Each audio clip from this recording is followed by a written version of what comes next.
a mais um episódio do Jogo Real Podcast. Esse podcast foi criado para a gente tratar sobre empreendedorismo e inovação aqui no Brasil, ajudar vocês a entenderem o papel do empreendedor, as dificuldades que ele tem e, principalmente, continuar sempre insistindo e indo em frente. Esse episódio de hoje, ele está sendo gravado com o Coronel Marcel Moure. Nós vamos falar sobre liderança, inovação e o impacto do aeroporto de São Carlos na economia regional. Hoje nós recebemos aqui um convidado que comandou grandes missões, primeiro nos céus e agora no chão, nos negócios. Ele é coronel aviador da Força Aérea Brasileira, com mais de 37 anos de carreira, 4.600 horas de voo e passagem por mais de 70 países. Atualmente é CEO da Rede Voa, empresa responsável pela gestão de 16 aeroportos no estado de São Paulo, reconhecida pelo Financial Times como uma das companhias que mais crescem na América Latina no setor de logística. Entre esses aeroportos está o aeroporto de São Carlos, que pode se tornar um verdadeiro polo de desenvolvimento para a nossa região. Coronel Marcel Moure, seja muito bem-vindo ao Jogo Real Podcast. Obrigado por aceitar o convite. Nós já nos conhecemos na primeira vez que eu consegui te trazer aqui para o Ciesp. Desde aquela época, eu lembro que você jogou um desafio para os empresários daqui te darem números para você fazer o aeroporto funcionar. Eu acho que até hoje você não recebeu isso. Se recebeu, eu não fiquei sabendo. Mas vamos falar um pouco sobre sua carreira. Mais uma vez agradecendo sua presença aqui, tá? Bom, eu que agradeço a gentileza. Tudo que vem a incentivar jovens para o amanhã, e principalmente nessa questão do empreendedorismo, eu não tenho a menor dúvida que o brasileiro, de maneira geral, ele é assim. O que tem que acontecer é a gente buscar, através de toda a estrutura do Estado brasileiro, facilitar a vida dessa pessoa, né? Que nós sabemos que não é muito assim. Sim. Então, para nós é uma honra estar aqui com vocês. Estivemos hoje aí participando de um simulado aí do nosso aeroporto. Tem questões novas acontecendo. Estive há pouco com o prefeito Donato e alguns empresários. Eu acredito que a gente está no caminho. A cidade é uma cidade pulsante, como você falou. E eu acho que a gente pode trazer alguns dados de inovação da própria Voa como um todo, mas o principal é divulgar o que existe. Sim. E o que existe a gente vai falar aqui de maneira muito transparente, muito autêntica. E para nós, mais uma vez, é uma satisfação estar contigo aqui. Tá bom? Obrigado. Para focar um pouco, como é que você enxergou a transição da sua carreira militar para o mundo corporativo? Você sabe que você não é o primeiro a fazer essa pergunta para mim, né? Entre a minha jornada de mais de 37 anos na Força Aérea Brasileira, comecei novo, com 14 para 15 anos de idade, vim do subúrbio do Rio de Janeiro. Resolvi escolher entre jogar futebol e estudar. Eu achei que era melhor estudar. Não que eu não jogasse bola bem, jogava bola bem até, sou canhoto. Sim. Mas eu encarei esse desafio e entrei na Escola Preparatória de Cadetes da Aeronáutica, segundo grau em Barbacena, Minas Gerais. Hoje, já que tem vários indicadores no Brasil, se fizeram uma pesquisa entre as 5 maiores e melhores escolas de nível médio do país, vocês vão perceber que a Escola Preparatória é a número 1. Nossa. Então, isso é um grande orgulho para nós. Começamos cedo. De lá, fomos para a Academia da Força Aérea, onde fiz essa minha jornada do início desses 37 anos. E saí piloto. Recentemente, a minha filha do meio, ela gosta de arte, está fazendo até uma especialização na Escola de Belas Artes em São Paulo, além de fazer psicologia. A mais velha já casada com meu netinho, torcedor do Fluminense também como eu, então tem coisas em comum. Mas o mais interessante é que ela pegou uma foto minha lá de trás, de 1985, e aí tem exatamente, eu tinha 30 anos de idade. Sim. Eu sou de 65 e foi quando eu fiz meu primeiro voo. Eu Legal. estava hoje conversando com o gestor regional dos nossos aeroportos, fica lá em Ribeirão Preto, Jerônimo, e nós estamos falando exatamente sobre isso, que como a vida passa rápido. Sim. Mas a gente percebe que essa transição é uma transição que você tinha dois caminhos praticamente a acontecer. O primeiro, que uma boa parte do pessoal, em função de todo esse trâmite ao longo de 37 anos, ou seja, eu voei na aviação de caça no início da minha vida, depois fui para a aviação de transporte, voei no 2º Esquadrão de Transporte Aéreo em Recife, Pernambuco, e foi para o 3º Esquadrão de Transporte Aéreo lá no Rio de Janeiro, na base aérea do Galeão.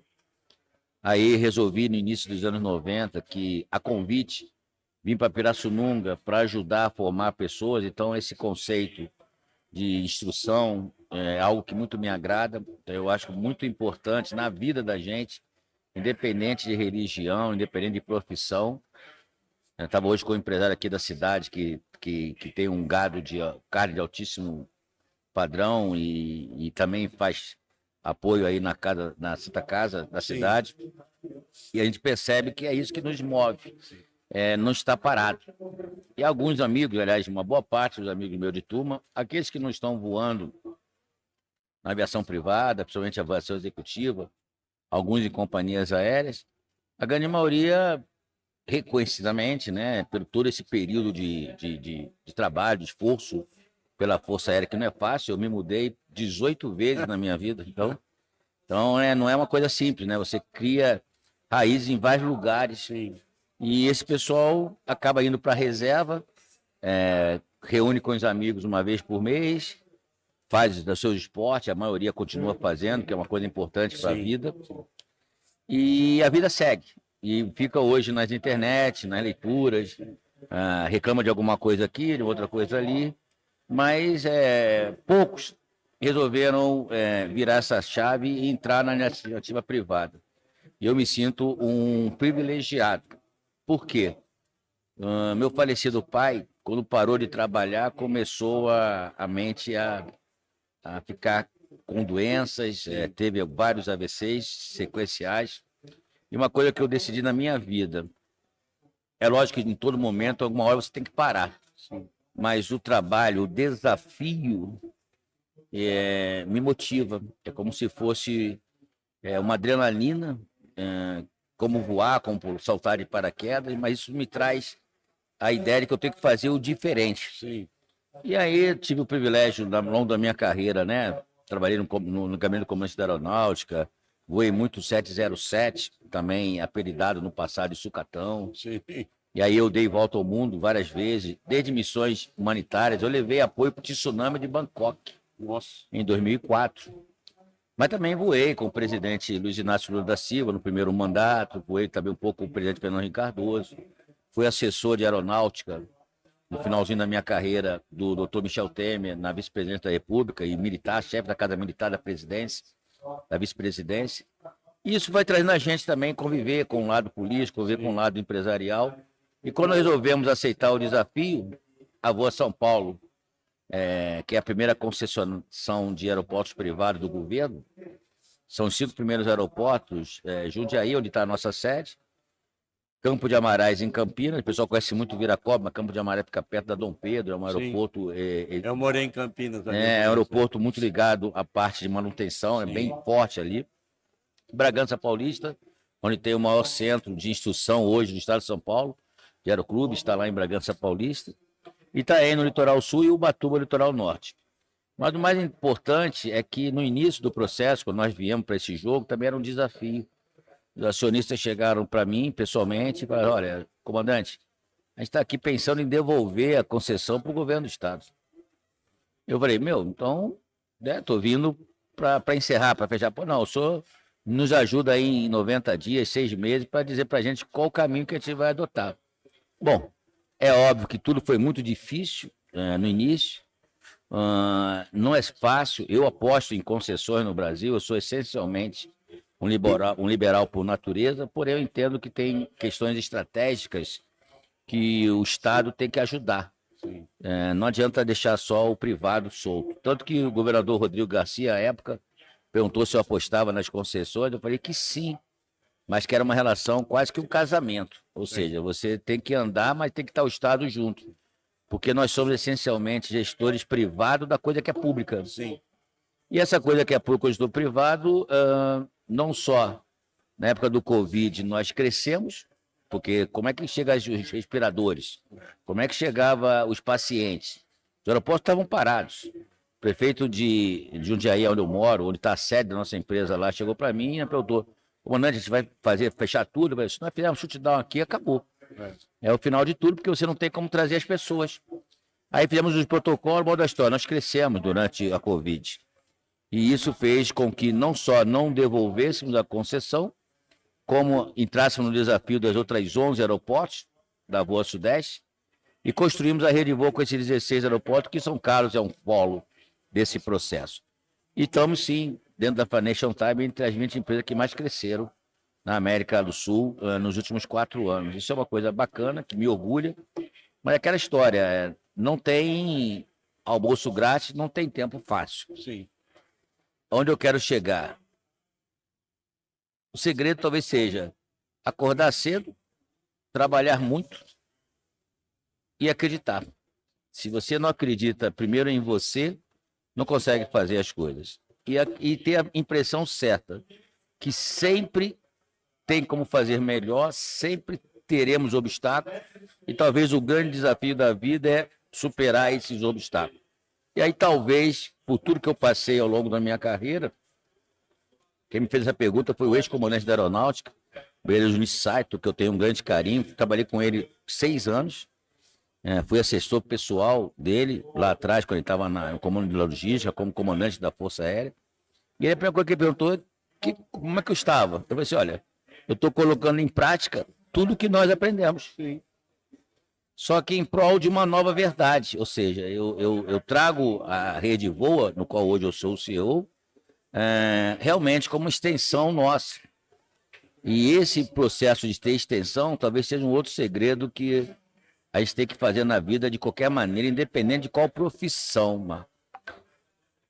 Tem que fazer com amor. Sim. Se você não faz com amor, mas eu não gosto disso, não gosto do meu chefe. Aí eu brinquei até com o comandante. Lá na aeronáutica você tinha uma hierarquia. Então, cumprir ordens e receber ordem é fácil. A questão é que no mundo privado, essa hierarquia tem um outro viés. Tem que dar resultado. Então, eu copio muitos empresários, muitos CEOs. Eu não sou dono da verdade, mas na minha cabeça o resultado sempre vai falar mais alto do que qualquer outra coisa. Se você acredita, se prepara, porque hoje eu converso com alguns amigos meus de turma que estão aposentados, estão na reserva da Força Aérea, eles às assim, pô, Marcel, não consigo nem mais conversar contigo. Eu falei assim, não, para. É porque o nível de conversa muda. E muda porque você tem que estar sempre em constante evolução. Quando eu cheguei na Voa São Paulo em 2018, teve um colaborador nosso, virou depois um grande amigo meu, ajudei muito a ele, inclusive a família. Ele chegou e deixou transparecer, não, que eu tenho mais de 50, eu não tenho mais muito o que aprender. Então, fazer o que eu já sei. Eu acho que isso é uma grande besteira e falei para ele, nós temos que estar sempre aprendendo. Sim. E eu não paro. E isso não para, tanto que hoje eu sou membro do Conselho Regional de Administração do Estado de São Paulo, do CRAS São Paulo.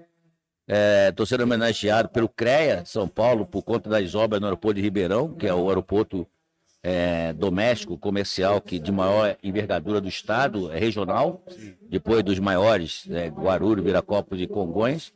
E nós estamos tocando esse assunto. Então a gente percebe que isso é outra coisa que me chama muita atenção. Hoje, como CEO, e eu conheço muitos CEOs, que por vezes aqueles que vieram de base têm uma pegada diferente daqueles que entraram pelo mercado.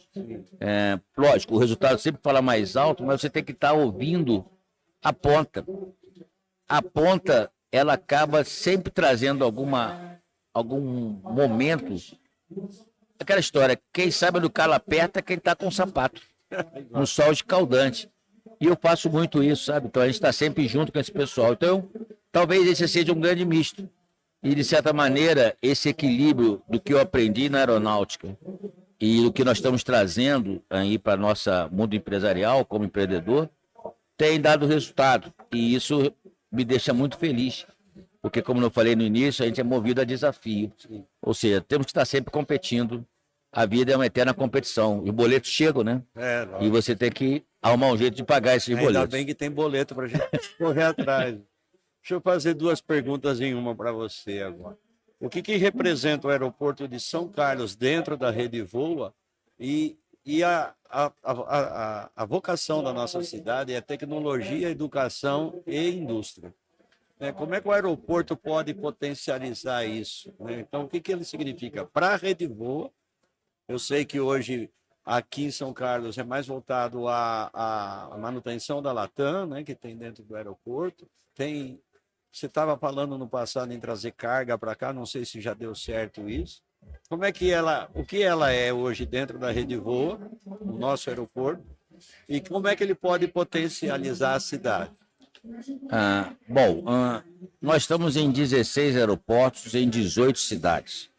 O aeroporto de Bauru-Arialva é Bauru-Arialva. Avaré-Andu é um pouquinho de Avaré e um pouquinho de Andu. Apesar de ter aquele pensamento inicial de que é aeroporto, que é aquela pergunta que me fizeram logo no início, os empresários, o que nós somos? Eu com 340 contratos, entre eles com empresas gigantes como a Embraer, como a Latam, também tendo, por exemplo, São Manuel, um aeroporto pequeno, que não tinha nada, durante um ano não pousou ninguém. E é um aeroporto, com custo. Só que em volta tinha várias fazendas plantando café. Conversamos com os fazendeiros, fiz uma sessão diária de 30 hectares e hoje eu sou remunerado em São Manuel por saca de café. Legal. Então, você vê, e por acaso São Manuel, eu não sabia, depois vim descobrir, que é a origem da rainha da Suécia, que é brasileira, né? Ah, sim. Ela é daquela região. Então, ainda mais um estado como São Paulo, isso eu já falei até com os secretários, tanto o Jorge Lima quanto o Lucena, o Benini, até na inauguração dos voos lá em Franca com o governador, a gente às vezes não tem noção do tamanho do estado de São Paulo. Para chegar em São Carlos, eu preciso falar do estado de São Paulo. Sim. O estado de São Paulo, ele tem a dimensão do todo o Reino Unido, com Inglaterra, Escócia, País de Gales, Wales, né, e a Irlanda do Norte. Você tem o PIB da Itália e a população da Espanha.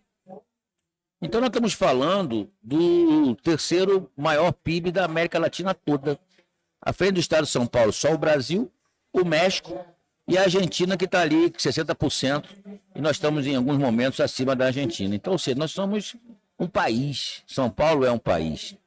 E cada cidade de São Paulo tem a sua característica, a sua vocação. Eu conheço São Carlos, da época que eu fui instrutor da academia, que faz parte da área de instrução, da Academia da Força Aérea Pirassununga. Também quando eu voltei da Inglaterra, quando eu estive lá na comissão de compras da aeronáutica na Europa, 2 anos, eu vim servir no Centro Logístico em São Paulo. E lá nós tínhamos uma área de nacionalização de peças. E os engenheiros meus de lá eram muito próximos da faculdade da USP de São Carlos. Sim. Foi ali que eu comecei a conhecer São Carlos. Tem uma engenharia forte aqui dentro. Quando nós viemos assumir esses 11 aeroportos, eu, lógico, tive que não só estudar cada um desses aeroportos, mas estar dentro da cidade. Primeiramente, tivemos um problema aqui de internacionalização. A Latam tinha perdido esse processo de internacionalização. O Estado, por razões diversas, São Paulo, o antigo departamento, acabou deixando alguns documentos, alguns procedimentos a fazer. E nós levamos aí uma média de 1 ano, aproximadamente, para trazer essa internacionalização para o padrão da Voa. Então, hoje, esse aeroporto de São Carlos não é mais um aeroporto somente de manutenção da Latam. Ele foi internacionalizado novamente para manutenção. Ele consegue operar aeronaves do padrão, do tamanho de um 767, de um Airbus 330 da Latam. E recentemente, depois que a Latam conseguiu sair da recuperação judicial, que no caso das companhias aéreas usam muito o Chapter 11 do FAA americano, a Delta Airlines, uma gigante americana, atrás somente da América, disputando com a American Airlines, ela comprou ali 29% das ações da Latam. E os 787, que é o Boeing mais novo, também foi me pedido para fazer a operação, se era possível pousar aqui, e para encurtar a história. Sim, a gente consegue operar o 787. E aí esse processo todo, com os órgãos migratórios, Receita, Polícia Federal, a Anvisa, Vigilância Sanitária, nós conseguimos fazer não apenas que a Latam viesse para cá, mas principalmente que era um risco a operação em condições meteorológicas desfavoráveis. Hoje o aeroporto de São Carlos ele está operando full IFR, ele opera por instrumentos. Nós trouxemos uma estação meteorológica de superfície para cá. Nós temos formação de tráfego aéreo para as tripulações, mas é essencialmente um aeroporto que nós chamamos na linguagem técnica de fair flight, de manutenção. Todavia, a parte onde está a aduaneira autorizou, que é o que nós chamamos de zona primária, tinha um hangar que estava no passado sendo usado para espólio da época do comandante Rolim, né, da época da TAM. Nós desativamos esses espólios, a Latam deu destino, tinha um DC-3 lá dentro, tinha alguns jipes da Segunda Guerra Mundial, e nós propusemos para a Latam que nós íamos fazer um armazém de peças, de spare parts, para atender o próprio MRO, o próprio centro de manutenção da Latam. A Latam em São Carlos tem hoje o maior centro de manutenções da Latam do mundo. Ah, é? Legal. Do mundo, não é só do São, é do mundo. E esse centro de manutenção, que recentemente foi até pela vocação da cidade, foi ativada a primeira escola de formação de mecânicos com companhia aérea, está aqui dentro, está em São Carlos, já no centro de manutenção da Latam.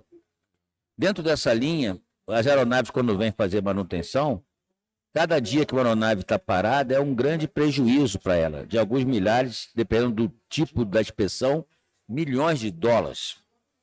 Então, reduzir prazo é tudo.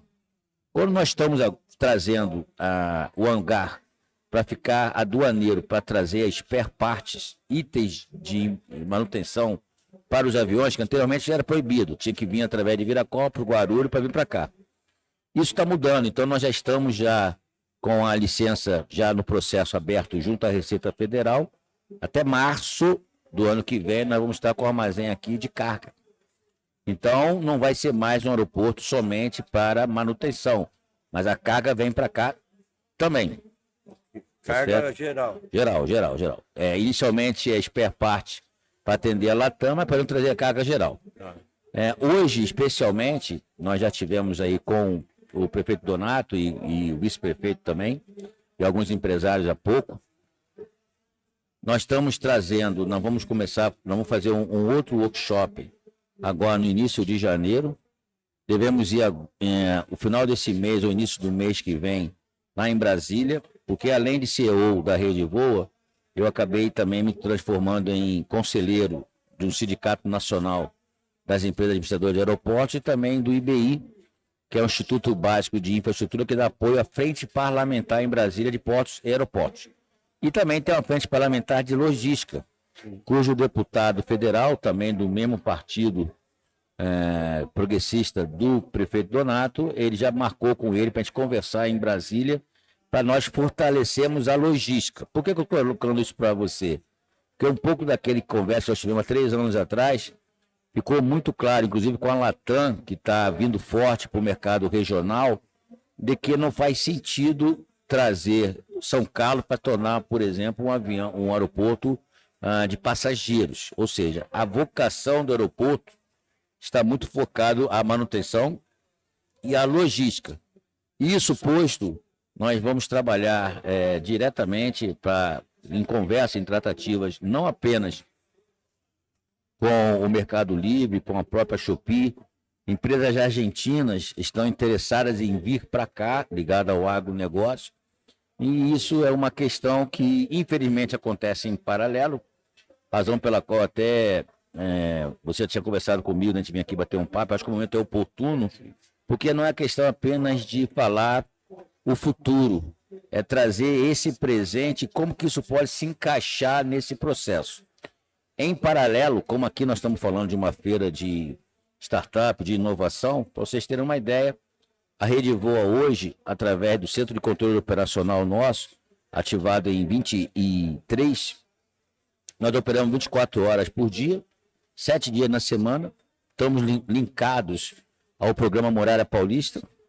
Fizemos hoje treinamento de emergência com os aviões da Latam e atendimento na Santa Casa. Essa aproximação começou a acontecer cada vez mais.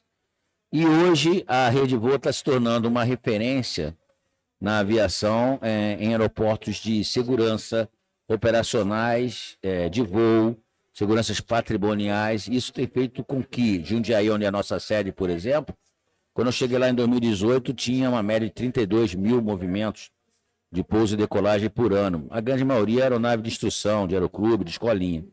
Esse ano nós estamos ultrapassando 60 mil em Jundiaí. Jundiaí se tornou o maior aeroporto de voos executivos e aviação geral do Brasil, onde está a sede. É óbvio que a proximidade do centro de São Paulo muda muita coisa. Eu tenho um primo que voa lá. Então, lá cresceu muito. Então a gente está vendo que São Carlos, né, junto com a Latam, junto com o município, que eu falei com o Donato hoje, assim, chegou o momento de nós, daquela última reunião para cá, começarmos não apenas a tratar de expectativas soltas, mas principalmente focar energia naquilo que de fato pode e virá para cá. Exemplo, qualquer um desses aviões, vou dar um exemplo aqui do Mercado Livre, mas poderia falar de outros. Está a 3 quilômetros do aeroporto. Esse avião, ele com certeza, para trazer a carga para cá, por ser distribuição, ele está vindo de Campinas, ele está vindo de Viracopos, e você tem do lado um aeroporto que já está internacional, já está full operacional, que opera aeronaves maiores do que os Boeings da Gol, que hoje opera com o Mercado Livre, são 737. 737 pousa aqui com o olho, com os olhos vendados, né? Brincando aqui com quem está nos ouvindo. Então a gente percebe que esse movimento, e como na vida tudo se resume, isso eu trago da experiência minha do lado da aeronáutica, mas trazendo principalmente para o lado militar, que na aeronáutica, antes de eu ir embora, nós implantamos um sistema de governança, um escritório de governança executiva, que virou um modelo lá nas planas do Ministério. Eu fui o chefe desse escritório, com indicadores de gestão. Então, hoje, São Carlos está no caminho. E essa operação de São Carlos, de navegação aérea e de tráfego aéreo, já está sendo feita de maneira remota em Sorocaba, onde nós controlamos Araraquara e São Carlos concomitantemente. Vocês estão, aqui é o momento de vocês estão falando com a primeira empresa privada na América do Sul, que está sendo homologada pelo Departamento de Controle de Espaço Aéreo para operar remotamente informações de tráfego aéreo e de meteorologia. E São Carlos é um laboratório. Então está junto com Araraquara. Então os pilotos estão vindo para São Carlos, lógico que estamos com um backup físico ainda, porque não terminou o processo de homologação, mas já está operando remotamente via Sorocaba. Por que eu digo para você isso? A tecnologia, a inovação, o discurso de inteligência artificial que tanto se fala, não tem... Eu até falei recentemente no curso de formação de conselheiro do IBGC, não tem conflito de gerações, mas sim motivações. Você tem que estar sempre motivado. Eu fiz curso recentemente com uma senhora de 75 anos que montou uma startup de inteligência artificial. Então eu vejo que aqui nessa praça hoje aqui está com muitos jovens, que é natural. Sim. Porque é o modelo, né? Mas esse modelo é muito mais do que isso. Então eu tenho a impressão certa de que São Carlos está buscando, o aeroporto nosso, está conectado com aquilo que a cidade tem de melhor. É a inovação, é a logística, é esse conjunto. Então é isso que nós estamos agora, junto com o poder público, municipal e federal, para tentarmos alavancar essa questão da logística. Então, a logística do aeroporto certamente vai ser algo que vai mexer com esse mercado nos próximos anos. Nós vamos fazer uma pausa agora para entrar os nossos patrocinadores, porque sem patrocinador Alguém tem que ninguém pagar a conta, né? Exatamente, ninguém sobrevive e a gente já volta. Sabe aquela preocupação com pragas que insistem em aparecer na sua casa ou na sua empresa? Insetos, ratos, cupins. Sabemos como isso pode tirar a nossa tranquilidade. Mas a boa notícia é que existe uma solução completa, segura e que atende todo o estado de São Paulo, incluindo, claro, a nossa cidade. Estou falando da Shield Controles de Pragas, que está presente em 25 cidades, atende mais de 23 shoppings, realizando mais de 30 mil atendimentos por ano, com excelência em ambientes residenciais, comerciais e industriais. Eles oferecem um serviço completo que inclui controle de pragas, limpeza de reservatórios de água, gestão de resíduos com a limpeza biológica de caixas de gordura e fossas, tudo isso sem o uso de químicos agressivos. Cada serviço é executado com produtos registrados e autorizados pela Anvisa e por uma equipe técnica altamente qualificada. E o mais importante, com um compromisso genuíno com o meio ambiente. Shield, competência no controle de pragas. Matriz na rua Marechal Deodoro, 2898, em São Carlos. WhatsApp 16 3415 4507. Filiais em Campinas, 19 3500 8435. E São Paulo, 11 3164 7407.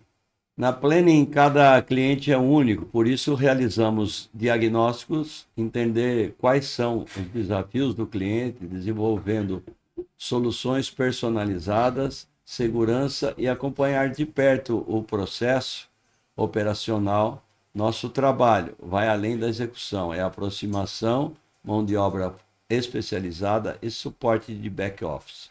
Assim, garantimos que cada projeto entregue e gere impacto, eficiência e resultados. Algumas empresas entregam horas de trabalho. Nós escolhemos entregar soluções. A Planning nasceu da necessidade de mudar o jogo. Enquanto o mercado vendia apenas mão de obra, nós criamos um modelo baseado em um suporte de back-office, de especialistas, para garantir a qualidade e os resultados. Hoje atravessamos 6 estados brasileiros, atendendo os gigantes da indústria e elevando resultados a um novo patamar. Reestruturamos PCMs e fornecemos mão de obra especializada em mais de 22 contratos, aumentando a eficiência da manutenção em até 40%, porque não acreditamos em pequenos avanços, acreditamos em revoluções. Desenvolvemos milhares de planos de manutenção e inspeção, seguindo padrões de excelência de classe mundial. Nossa entrega vai além da elaboração de procedimentos. Nós vendemos estabilidade operacional. Planejamos grandes paradas de manutenção com metodologias próprias, protegendo projetos e a segurança das pessoas, reduzindo prazos e gerando milhões em economia. Gerenciamos projetos complexos de empresas multinacionais. Conectamos stakeholders com tecnologias, fazendo o acompanhamento de cada fase do projeto com metodologia e agilidade, capazes de transformar estratégia em entrega. Com a Planning, o objetivo é claro: fazer o impossível acontecer. Fizemos gestão de estoques de milhões de reais. Trouxemos inteligência e estratégia de negócio, analisando obsolescência, consumo e intercambiabilidade, reduzindo custos e potencializando a disponibilidade dos ativos. Em todos os nossos projetos estão presentes tecnologia, excelência e paixão pelo que fazemos. Motivo pelo qual a Planning vem se tornando sinônimo de solução. Queremos conhecer seu desafio e te apresentar uma solução personalizada. Planning, unindo forças, gerando resultados. Estamos aqui de volta com o Coronel Marcel Moura, CEO da Rede Voa, que controla 16 aeroportos no estado de São Paulo, dentre eles o aeroporto aqui da nossa cidade de São Carlos. Coronel, qual é para você o futuro da aviação regional? Na verdade, essa é a pergunta talvez seja a mais complexa de todas.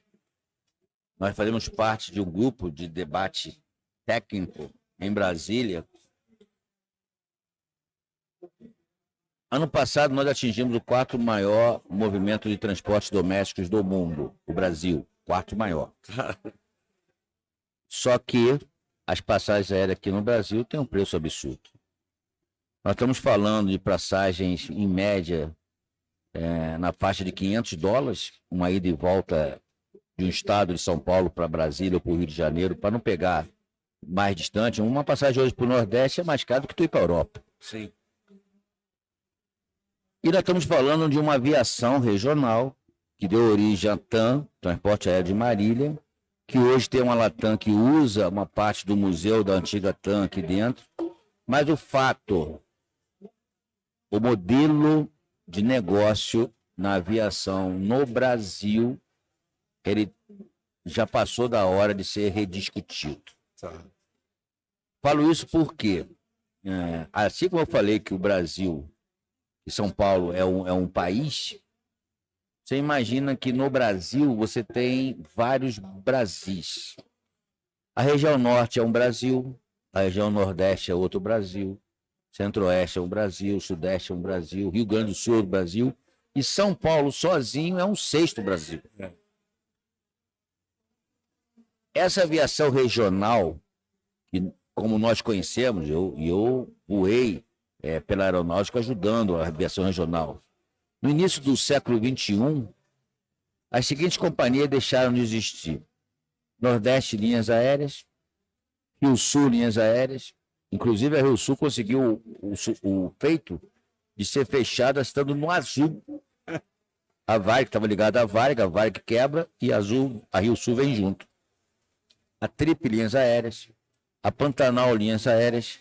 Então nós estamos no momento com as seguintes... Isso foi depois ainda de Varig. Não, foi. Nós quebramos isso aí em 2001, 2003, até 2008, praticamente a aviação regional do Brasil desapareceu. O Brasil, a gente tem que interpretar isso de vários... Por isso que eu digo que essa pergunta é muito completa, de vários focos. Não existe uma resposta simples para um problema complexo. A Embraer, o Brasil não fabrica carro, não fabrica barco, mas fabrica avião. Isso lá atrás, em 69, quando então o Ministério da Aeronáutica, a Embraer estava dentro do Ministério da Aeronáutica, o engenheiro Osiris Silva, ajudou a fundá-la. Em 94 ela é privatizada, vai para a Bolsa.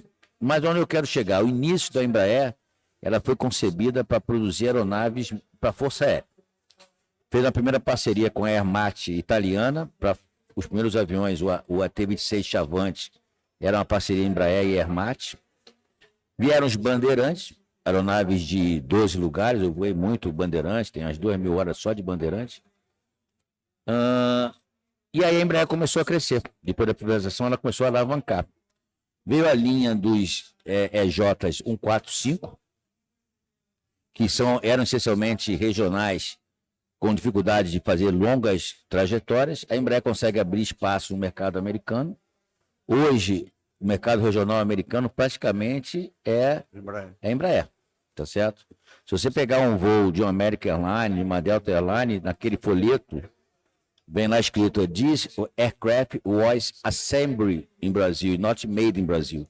Então, para o americano, a aeronave é montada aqui, que na verdade não é. Sim. Porque o design é da Embraer, a parte de engenharia da Embraer, os motores não, que até hoje nós perdemos a capacidade do Brasil de produzir motores de aviação, mas é uma outra discussão.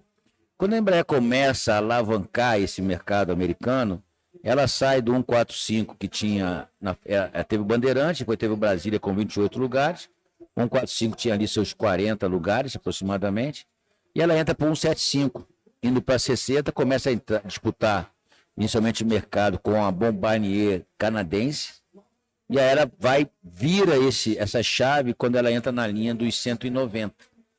Então o 190 e hoje o 195, o E2, tem 136 lugares. Então hoje levou a Embraer a terceira maior montadora, fabricante de aviões do mundo, atrás da Boeing e da Airbus. Então acabou o negócio de Bombardier. Isso é muito bom para a empresa, para o Brasil, mas o que aconteceu? Nós temos uma carência também de equipamentos aéreos. Tanto que hoje, praticamente, a aviação regional, não só do Brasil, no mundo, está focada em cima de aeronaves modelo ATR-72. E esse ATR-72, inclusive o que se acidentou da Voipes é um ATR-72, tem 1.000 exemplares desse em operação no planeta. 70 lugares. O ATR 42 de 40 lugares, o custo operacional é quase o mesmo dos 70.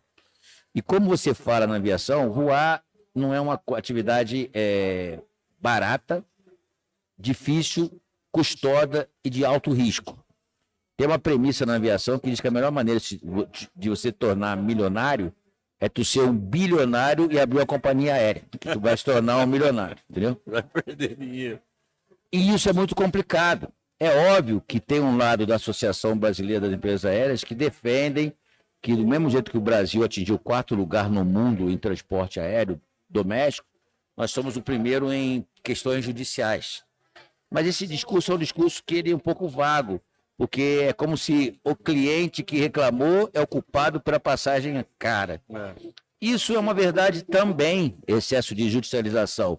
E não é só na aviação. Se você olhar, o ordenamento jurídico brasileiro, ele anda em xeque, com várias questões que nós estamos vendo nos últimos anos. A aviação não foi diferente, tá certo? Eu tive problemas aqui em Ribeirão Preto, com questões também, pequenas causas na aviação, até R$10.000, o juiz nem olha. Chega e manda pagar.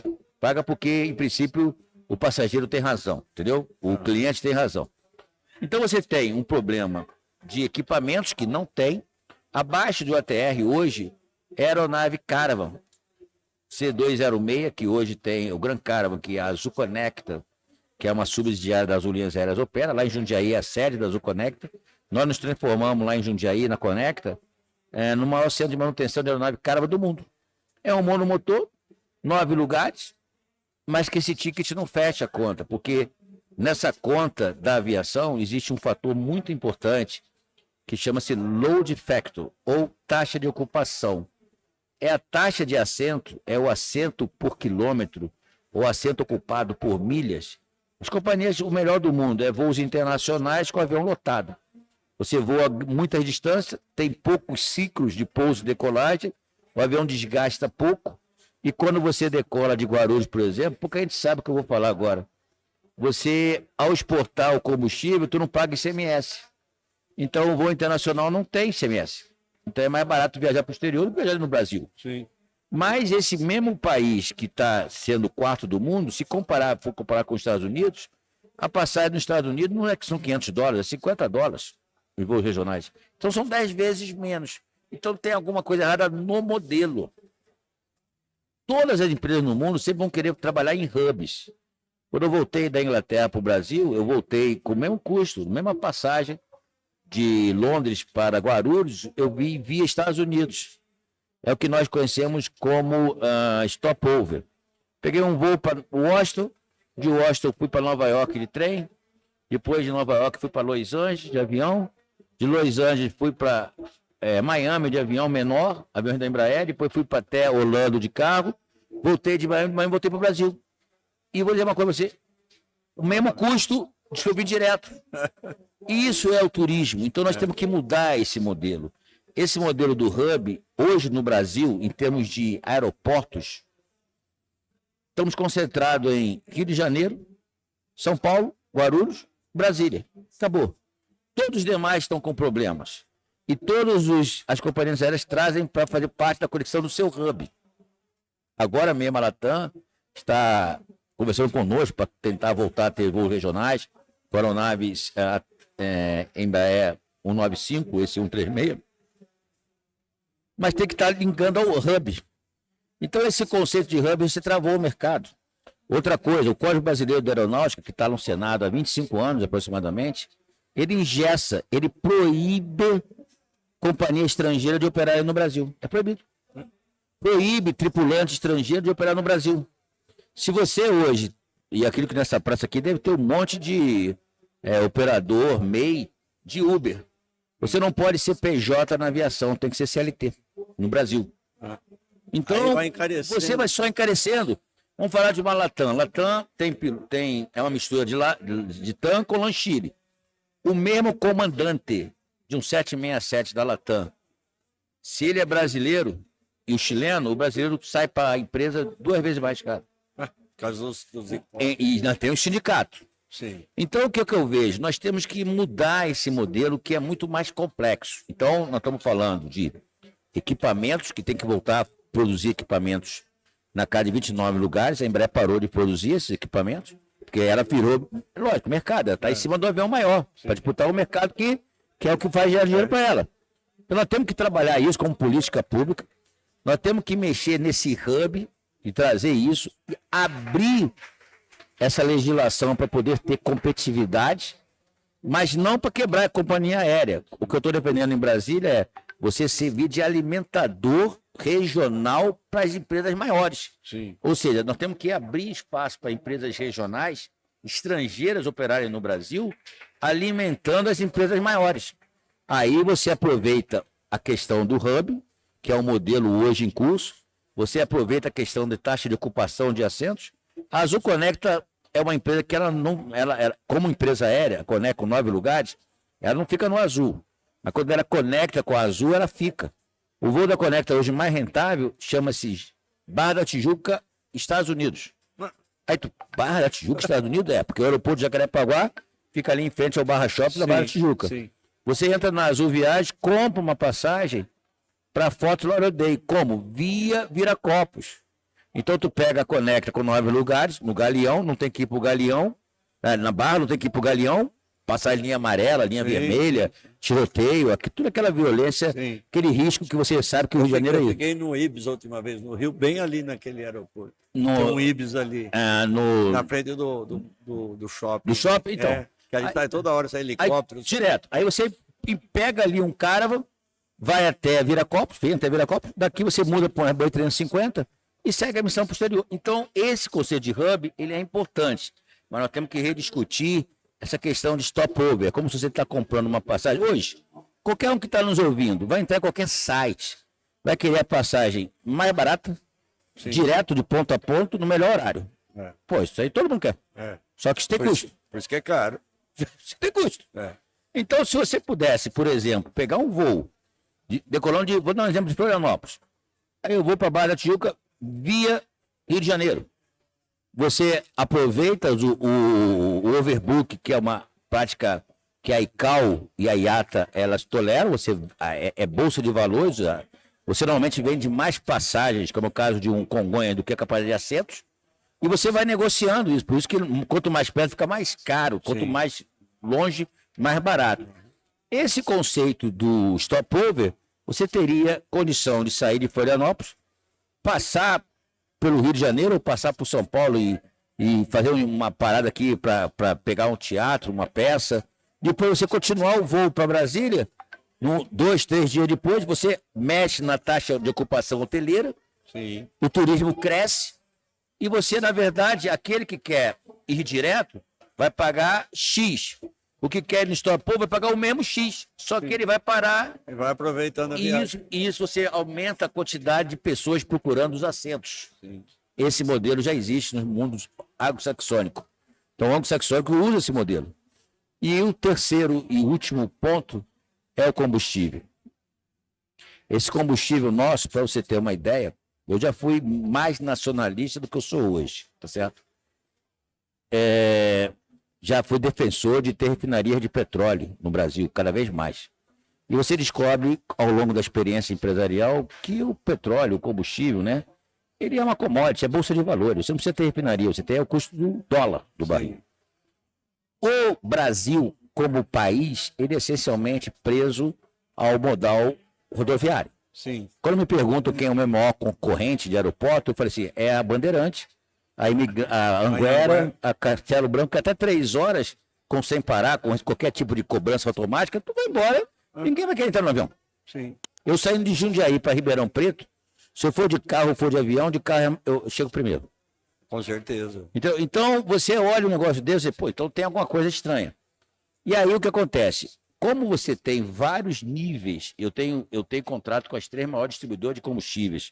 Eu não tenho contrato com revendedor, então eu trabalho ao topo da cadeia distribuidora do Brasil. Então eu tenho contrato com a Vibra, com a EBP e com a Raizen Shell.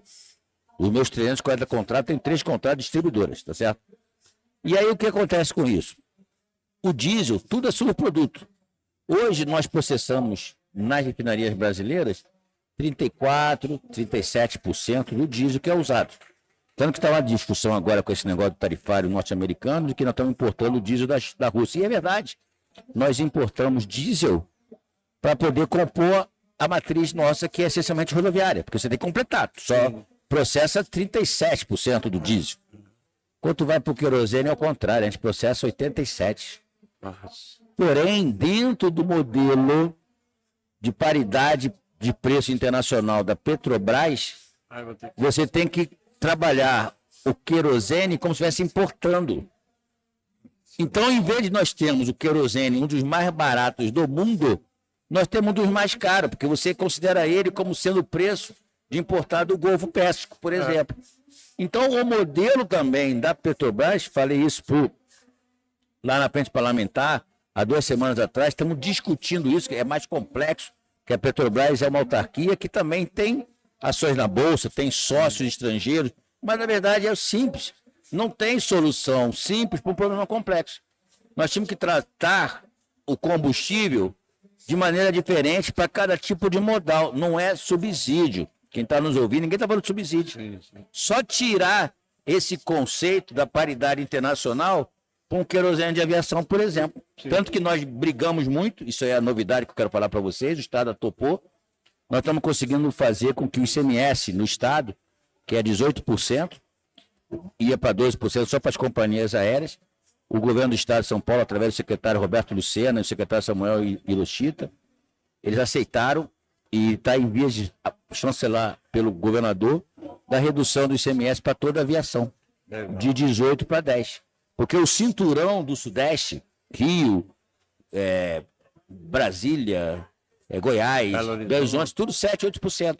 Então nós estamos aqui num país, num estado que é um país que tem 49% da malha do Brasil toda e você cobra 18% de ICMS. Entendeu? Então, isso faz muita diferença. Agora, isso sim é um incentivo. O governo do estado está dando. Mas por que está dando incentivo para a aviação toda?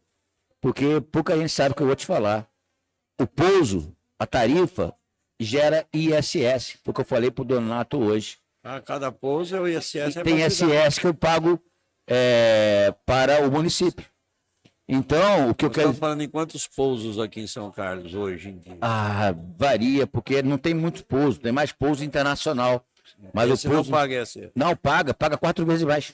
O internacional. Então, o que eu quero dizer para você, esse modelo que o governador está concordando, o governo como um todo, eu não estou incentivando, não estou cortando o ICMS somente, eu estou incentivando o ISS dos municípios. Então, o governo do Estado de São Paulo está dando um passo muito grande, nós ajudamos. Não só eu, mas sindicatos, a Associação Brasileira da Aviação Geral, a ABAG, fez um projeto muito bonito com a gente, usando o mesmo modelo da ABA, da aviação comercial. Levamos aí a EBP, que é a instituição de combustível também, para trazer os números. O fato, nós estamos trazendo para que aumente a capitalidade. E dentro dessa linha, o avião menor vai voar mais. Se vai voar mais, tem que fazer mais manutenção. Opa, então tem que abrir escolas de manutenção, tem que dar emprego direto e indireto. E a peça do avião, ela tem ICMS. Então você tira do ICMS do combustível e traz o ICMS indireto. E isso vai ser um grande desafio. Agora, o mais difícil de tudo, não tem tarefa fácil. Às vezes eu me vejo até igual aquela parábola grega, você está empurrando a pedra ladeira acima, né? Enquanto está chegando lá em cima, a pedra volta. Aí tu empurra de novo. Agora, se você não desistir e acreditar, eu acho que a gente tem um caminho a ser construído para frente. Até pegando um gancho do que você falou, e já quase finalizando aqui contigo, agradecendo o seu tempo, que eu sei que você é muito ocupado, mas o que é o jogo real na sua trajetória? O jogo real, eu vou lembrar do meu falecido avô. Isso parece estar um pouco descrente na sociedade. Nós temos que acreditar nos nossos valores internos, sabe? O jogo real é ser ético. Sim. O jogo real é crescer, e todo mundo merece e tem que crescer. Estados, de maneira geral, não Estado no sentido mais do Leviatã, Sim. ou seja, o governo não gera receita. Quem gera receita é quem trabalha. Então nós temos que simplificar isso aí. Nós temos que parar de achar que existe brigas entre torcidas. Eu sou totalmente contrário a esse conceito de esquerda e direita. Sou totalmente contrário a essa história que o empregado é o vilão, o empregador é o vilão, o empregado é a vítima.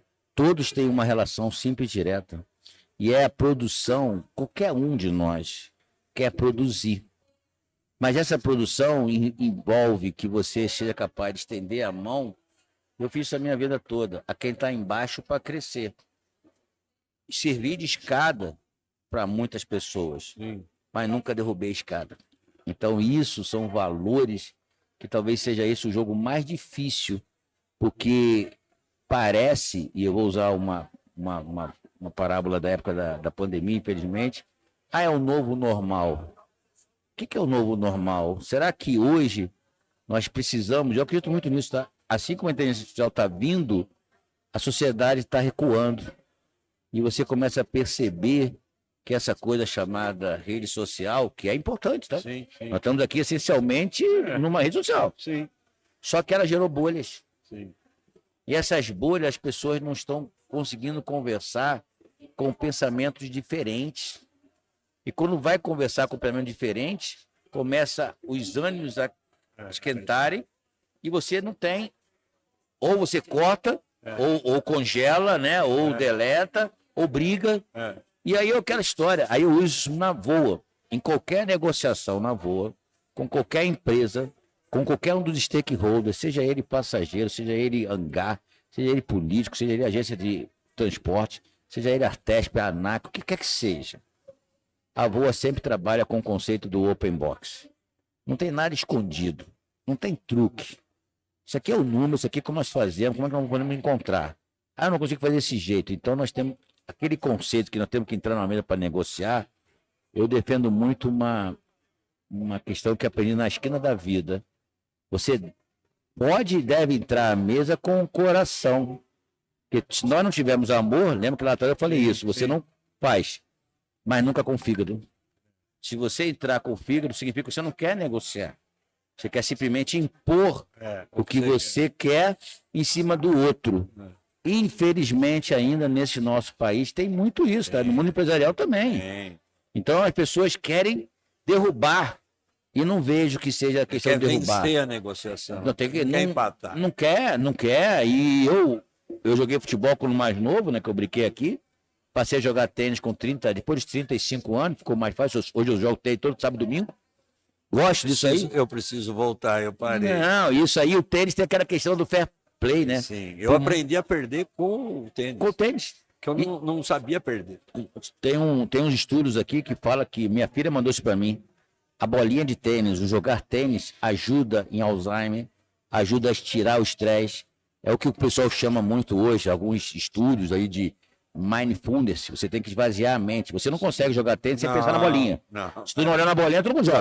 Já era. E esse de olhar na bolinha muda. Machuca se você faz o movimento errado, sim. Mas é muito dinâmico. Eu fiquei apaixonado por tênis, mas o mais importante, não tem juiz. É óbvio que vocês vão querer. A bolinha fora, foi dentro daquela história toda, mas, o mais legal, chega ao final, vai lá dar a mão e a vida segue. Sim, eu entro na quadra querendo ganhar. Sim. Não tem como ser diferente. Se você não entra na quadra querendo ganhar, nem entra. Não entra. Exato. É igual no jogo do empresário. Tem que entrar querendo ganhar, mas não pode ser a qualquer custo. Não.